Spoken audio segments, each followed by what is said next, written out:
tag icon too small? Here's how to fix it.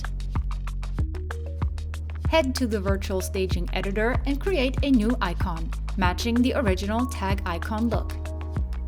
Select Always Facing User.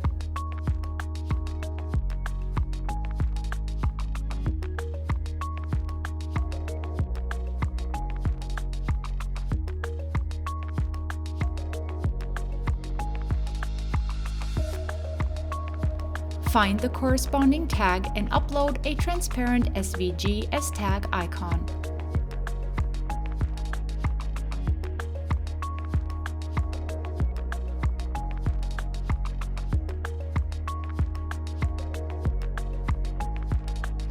Disable the tag stem.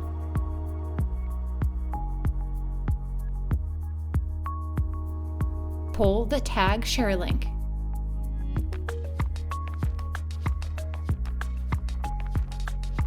Enter the Tag Sharelink as a click action on the new virtual staging icon.